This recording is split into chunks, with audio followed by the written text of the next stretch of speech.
Dear brothers and sisters, happiness, such a small word, yet so many of us spend our entire lives chasing it in the wrong places. We look for it in people, in attention, in approval, in messages that arrive on our phones, and in promises made by others. And when those people change, when they leave, or when they disappoint us, as people naturally do, we feel broken, empty, and lost. But let me ask you something sincere. If your happiness depends on someone else, then who truly controls your peace? Many of us were never taught how to sit with ourselves. Silence feels uncomfortable. Being alone feels like a punishment. Yet the truth is, loneliness is not the absence of people, it is the absence of purpose within yourself. You can be surrounded by thousands and still feel empty, and you can be alone and feel completely at peace. There comes a moment in life when you realize that people are not meant to complete you. They are meant to accompany you. When you place the weight of your happiness on someone else's shoulders, you burden them and you harm yourself. Because people change, hearts fluctuate, and circumstances shift. But if your joy is anchored within, no storm can take it away. Learning to be happy alone is not about rejecting people. It is about no longer begging them to fill a space they were never meant to occupy. It is about knowing your value, honoring your journey, and understanding that peace begins the moment you stop outsourcing your happiness. And today, we begin that journey learning how to be whole, even when we stand alone. Happiness is an internal state, not a reward handed to us by people, circumstances, or achievements. Yet from a very young age, many of us are conditioned to believe the opposite. We are taught, subtly and sometimes directly, that happiness will come when someone loves us, when people approve of us, when we are included, praised, chosen, or admired. Over time, this belief settles deep within the heart, shaping the way we think, the way we attach, and the way we suffer. We begin to associate our emotional well-being with external validation, and without realizing it, we surrender control of our inner peace to forces we cannot command. When happiness is placed in the hands of others, it becomes fragile. A single word, a delayed response, a change in tone, or an unmet expectation can disturb the calm of the heart. This is not because we are weak, but because we have been looking outward for something that was always meant to be cultivated inwardly. People, by their nature, are imperfect. They have their own struggles, limitations, moods, and distractions. Expecting them to consistently provide us with happiness is unrealistic and unfair, both to them and to ourselves. True happiness does not arrive as a gift from someone else's behavior. It arises from how we interpret life, how we respond to challenges, and how we treat ourselves in moments of silence and solitude. Two people can experience the same situation, yet one finds peace while the other finds misery. The difference is not the event itself, but the internal lens through which it is viewed. This is why happiness cannot be permanently secured through external means. Circumstances change, relationships evolve, and life remains unpredictable. But the inner state can be nurtured to remain steady even when the world shakes. When we understand happiness as an internal state, we stop waiting for permission to feel content. We no longer postpone joy until conditions are perfect, or until people behave the way we want them to. Instead, we begin to recognize that peace is a choice practiced daily, sometimes even moment by moment. This does not mean ignoring pain or pretending everything is fine. It means acknowledging difficulty without allowing it to define our entire emotional existence. It means understanding that sadness and happiness can coexist, and that one difficult chapter does not cancel the value of the whole story, one of the greatest. Illusions we fall into is believing that someone else can make us happy. In the beginning of relationships, this illusion feels convincing. Attention feels like happiness.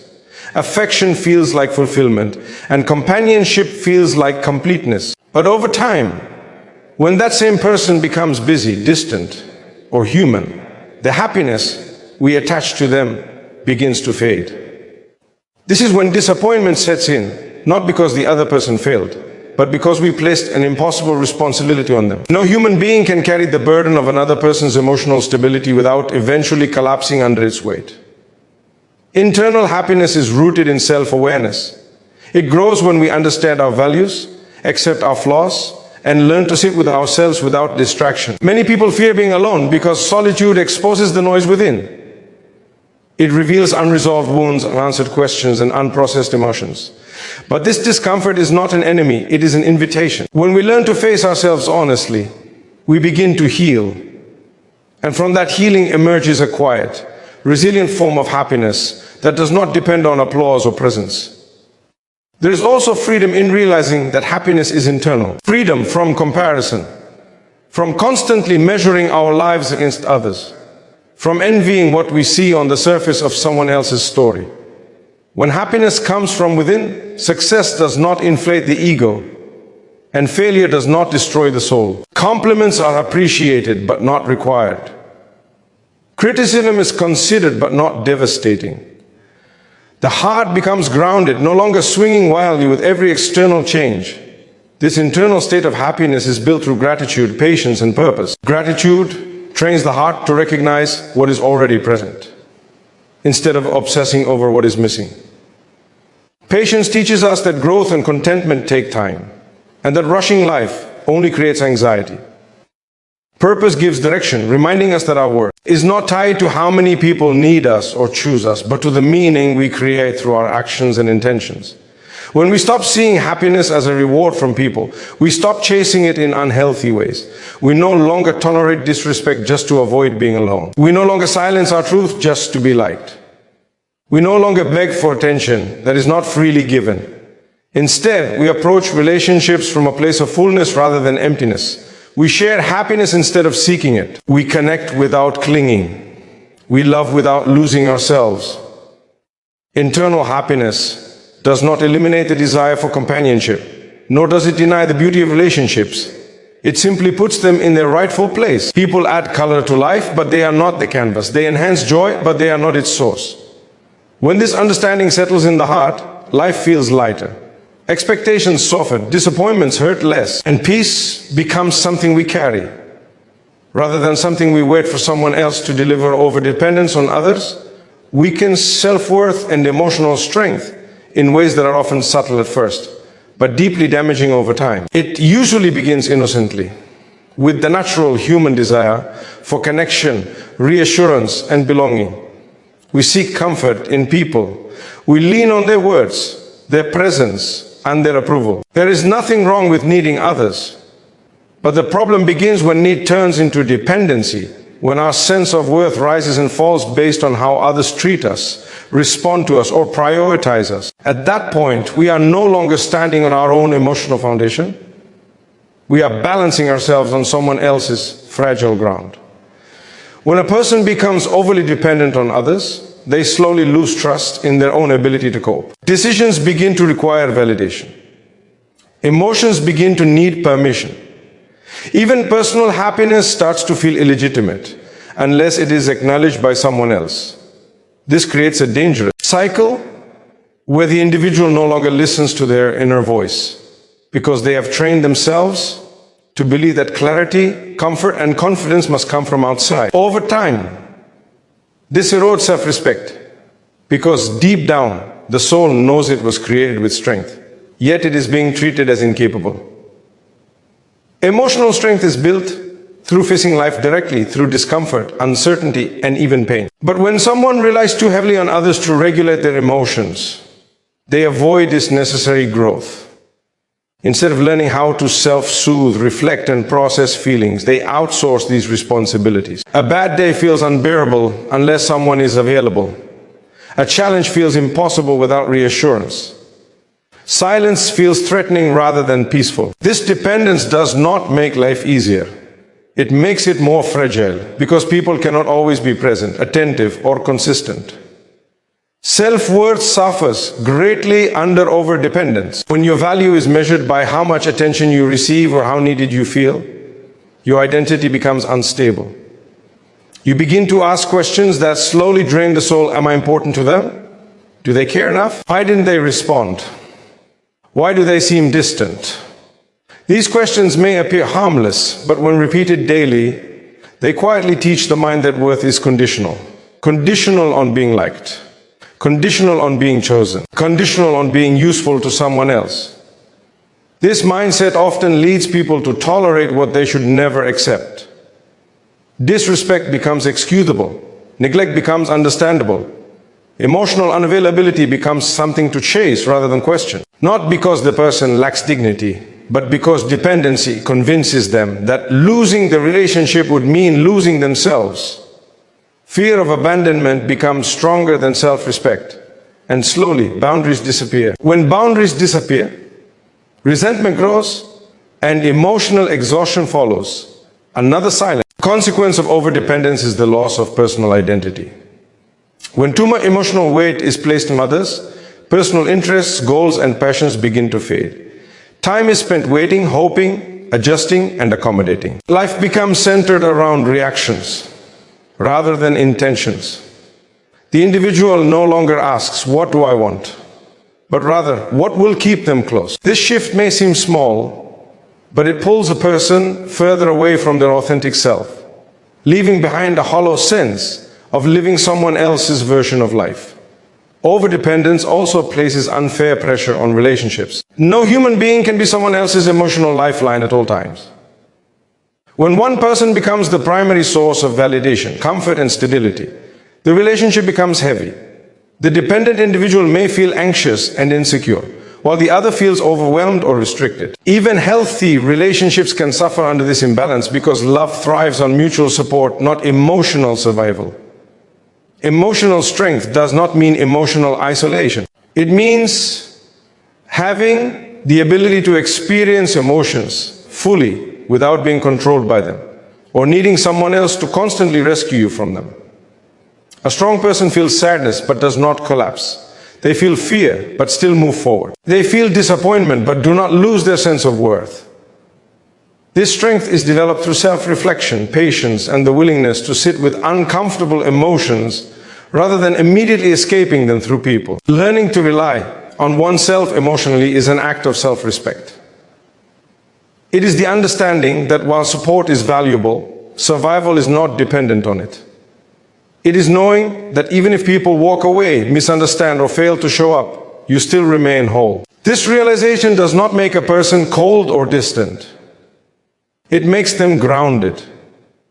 It allows them to engage with others from a place of choice, rather than desperation, from stability rather than fear. When dependency decreases, clarity increases. You begin to see people as they are, not as emotional lifelines or solutions to inner emptiness. You appreciate their presence without clinging to it. You value their support without feeling entitled to it. Relationships become healthier because they are no longer driven by anxiety or constant reassurance seeking. Instead, they are built on mutual respect, honesty, and balance. Breaking free from overdependence is not an instant transformation. It requires awareness, patience, and often uncomfortable honesty with oneself. It means learning how to calm your own mind, how to encourage your own heart, and how to face life without constantly leaning on someone else's strength. It means rebuilding trust in your own resilience and recognizing that you have survived more than you think, often even without the support you believed you needed. When self-worth is restored and emotional strength is rebuilt, life feels different. You still care deeply, but you no longer lose yourself in the process. You still value connection, but you no longer fear solitude. You still appreciate reassurance, but you no longer require it to feel stable. In this state, you are no longer dependent on people to hold you up, because you have learned how to stand on your own while still walking alongside others. Solitude can be a place of growth, clarity, and healing. Yet for many people, it has been misunderstood and mislabeled as loneliness. Loneliness carries the pain of feeling unseen, unheard, and disconnected, while solitude is simply the state of being alone without feeling incomplete. The confusion between the two causes many to fear moments of quiet, as if being alone means something is wrong with them or their life. In reality, solitude is not an enemy of happiness. It is often the doorway through which true understanding and inner peace enter. When life is filled with constant noise, conversation, and distraction, there is little room for self-awareness.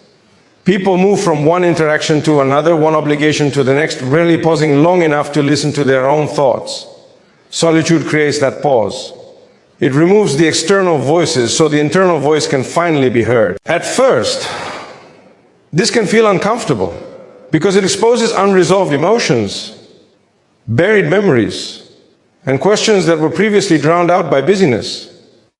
But this discomfort is not a sign of weakness. It is a sign that healing is beginning. Growth rarely happens in crowds. It happens in moments of reflection, in quiet decisions made away from influence and expectation. When a person spends time alone, they begin to recognize patterns in their behavior, understand their emotional triggers, and see clearly where they have been compromising themselves. Solitude allows honest self-evaluation without the pressure to perform, impress, or conform. In that honesty, real change becomes possible. Clarity is another gift of solitude. When opinions, advice, and comparisons are temporarily removed, the mind becomes less cluttered. Decisions no longer feel rushed or forced. A person begins to distinguish between what they truly want and what they have been conditioned to want. Many of life's regrets come from choices made to please others or to avoid being alone. Solitude provides the space to realign with personal values and make decisions from a place of intention rather than fear. Healing often begins in silence. Emotional wounds do not disappear simply because they are ignored or masked by social interaction. In fact, constant company can sometimes delay healing by preventing a person from fully processing their pain. Solitude creates a safe environment for grief, reflection, and release. It allows tears to fall without explanation and questions to be asked without judgment. In these quiet moments, the heart slowly learns to soothe itself, and strength develops naturally rather than being borrowed from others. Many people associate being alone with being unwanted, but solitude teaches a different truth. It shows that worth is not measured by how many people are around you, but by how at peace you are with yourself. When someone learns to enjoy their own company, they stop seeing solitude as rejection and start seeing it as rest. This shift changes everything. Instead of rushing into relationships to escape emptiness, they approach connections from a place of fullness. Solitude also strengthens independence. When you spend time alone, you learn how to manage your thoughts, emotions, and time without relying on external stimulation. You become more resilient, more patient, and more self-aware. Simple moments, once overlooked, begin to carry meaning. A quiet morning, a reflective walk, a thoughtful pause, all become sources of grounding rather than boredom. This independence does not isolate a person, it prepares them to engage with the world more consciously. There is also a spiritual and emotional depth that emerges in solitude. Without distraction, a person becomes more aware of life's subtleties, their own inner state, and the larger purpose behind their experiences. Gratitude becomes more sincere, reflection more meaningful, and humility more natural. Solitude reminds a person that they are not defined by constant activity or social validation, but by the quality of their inner life. Fear of solitude often comes from unresolved self-judgment. When someone dislikes themselves or feels unworthy, being alone becomes painful because it forces them to face those beliefs. But when solitude is approached with compassion rather than criticism, it becomes transformative. The individual learns to speak kindly to themselves, to forgive past mistakes, and to accept imperfections. This self-acceptance is a powerful form of healing that cannot be achieved through distraction or dependence on others. Solitude also teaches patience.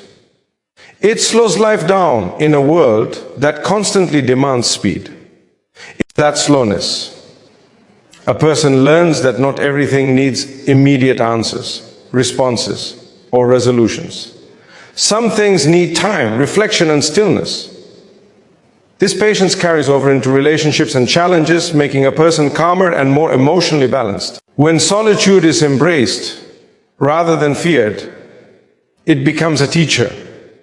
It reveals strengths that were hidden, values that were ignored, and wounds that needed care.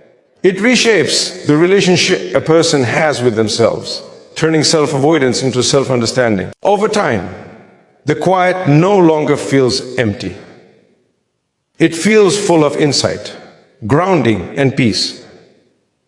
A person who has learned to find growth, clarity, and healing in solitude does not run from being alone, nor do they cling to people out of fear. They choose connection because it adds value, not because it fills a void.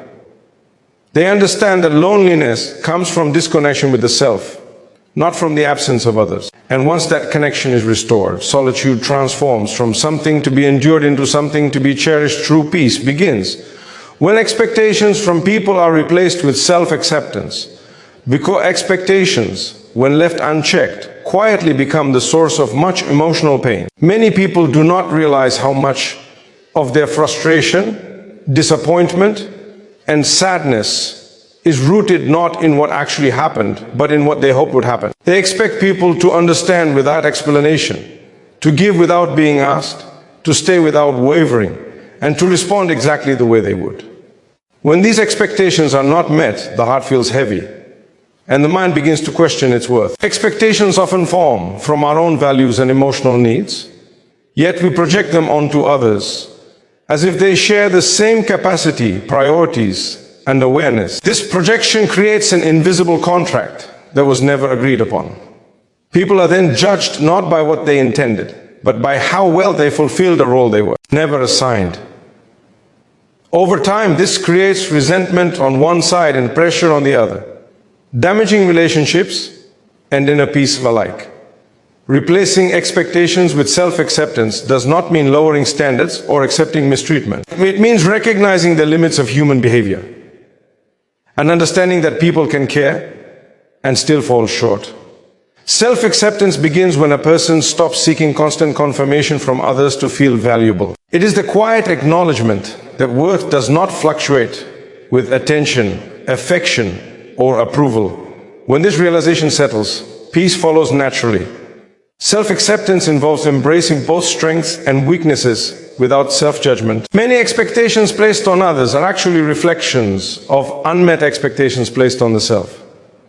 A person who struggles to accept their own imperfections often looks to others for reassurance, validation, and emotional stability. When that reassurance does not come, insecurity deepens. But when one learns to accept themselves fully, the need for constant external affirmation decreases. Expectations also create dependency. When happiness is tied to how others behave, peace becomes unstable. A kind word brings joy, while silence brings anxiety. A gesture of care feels comforting, while its absence feels like rejection. This emotional fluctuation drains energy and focus. Self-acceptance stabilizes this inner state by shifting the source of peace inward. Instead of asking, "Why didn't they do this for me?" the mind becomes calm enough to say, "I am enough even without it." Peace grows when a person understands that others are acting from their own experiences, wounds, and limitations. Not every delay is neglect. Not every distance is rejection. Not every mistake is intentional harm. When expectations soften, interpretation becomes kinder. This does not excuse hurtful behavior, but it prevents unnecessary suffering created by assumptions and imagined meanings. Self-acceptance allows space for understanding without self-betrayal. Another hidden weight of expectations is comparison. People often expect others to treat them the way they see others being treated, or the way they themselves treat others. This comparison quietly fuels resentment and self-doubt. But when self-acceptance replaces expectation, comparison loses its grip. The individual no longer measures their worth by fairness or reciprocity, but by inner alignment with their values. Self-acceptance also brings emotional maturity. It allows a person to express needs clearly rather than silently hoping they will be met. Expectations often go unspoken, leading to disappointment when they are not fulfilled. Acceptance encourages honest communication without emotional attachment to outcomes. The individual becomes responsible for their own emotions rather than placing that responsibility on others. There is also a deep freedom in releasing expectations. It frees the heart from constant anticipation and the fear of being let down. Relationships become lighter, more genuine, and less transactional. People are appreciated for who they are, not for how well they perform emotionally. This authenticity strengthens connections and reduces inner conflict. Peace does not mean the absence of desire or hope. It means the absence of emotional dependence on outcomes beyond one's control. When self-acceptance is present, hope becomes gentle rather than demanding. One can desire kindness without needing it to survive emotionally. One can appreciate effort without feeling entitled to it. This balance creates a calm resilience that cannot be shaken by ordinary disappointments. The journey towards self-acceptance requires patience and honesty. It means sitting with discomfort rather than projecting it outward. It means recognizing emotional triggers and choosing understanding over reaction. It means forgiving oneself for past mistakes instead of seeking redemption through people's approval. As this practice deepens, peace becomes less of a fleeting emotion and more of a steady state of being. When expectations fade and self-acceptance takes their place, the heart no longer waits for people to behave a certain way to feel at ease. It becomes grounded, secure, and self-sustaining. Relationships improve, not because people change, but because the inner struggle against reality ends. And in that surrender to what is, peace finally finds a home within the heart. Learning to be alone prepares you for healthier, more balanced relationships because it reshapes the way you connect, love, and give without losing yourself in the process. Many people enter relationships carrying emotional hunger, unhealed wounds, and an unspoken hope that someone else will fix what feels incomplete inside them. When this happens, relationships become a place of survival rather than companionship. Being alone, truly alone, teaches a person how to stand emotionally on their own feet before inviting someone else to walk beside them. When a person has not learned how to be alone, they often seek relationships out of fear rather than choice. Fear of silence, fear of abandonment, fear of feeling unimportant. This fear influences behavior in subtle ways. It leads to overcompromising, ignoring red flags, suppressing needs, and tolerating imbalance just to keep someone close. The relationship may exist, but it lacks health because it is driven by anxiety rather than mutual respect. Learning to be alone breaks this pattern by showing the individual that solitude is survivable, manageable, and even enriching. Being alone teaches emotional regulation. When there is no one to immediately comfort you, distract you, or reassure you, you are forced to learn how to process your emotions internally. You learn how to calm your own thoughts, how to sit with disappointment, and how to navigate sadness without collapsing. This emotional strength becomes invaluable in relationships. Instead of reacting impulsively or seeking constant reassurance, you approach conflicts with clarity and patience. You no longer expect your partner to be your emotional regulator because you have learned how to regulate yourself. A person who is comfortable alone does not enter relationships to be completed. They enter to share. This shift changes everything. The relationship is no longer built on filling voids, but on mutual growth. Love becomes a choice rather than a necessity. Presence becomes meaningful rather than desperate. When both individuals in a relationship are whole on their own, they can support each other without creating dependency or imbalance. Learning to be alone also clarifies personal values and boundaries. Solitude gives you time to reflect on what matters to you, what you will accept, and what you will no longer tolerate. Many unhealthy relationships persist simply because individuals have not taken the time to understand themselves. When you know who you are, what you need, and what you stand for, you naturally attract healthier connections. You also walk away from unhealthy ones without excessive guilt or fear. Balanced relationships require space, and someone who fears being alone often struggles to give that space. They may feel threatened by independence, misinterpret distance as rejection, or cling tightly out of insecurity. Learning to be alone removes this fear. It teaches you that space does not equal loss, and independence does not equal abandonment. As a result, you can love without controlling and connect without suffocating. Another powerful outcome of being comfortable alone is authenticity. When you no longer need a relationship to validate your existence, you stop performing. You stop pretending to be someone you are not just to be liked or accepted. This authenticity invites deeper, more meaningful connections. Relationships built on truth, rather than pretense are naturally healthier because they allow both people to be seen fully, without fear of rejection. Learning to be alone also changes how you handle rejection and endings.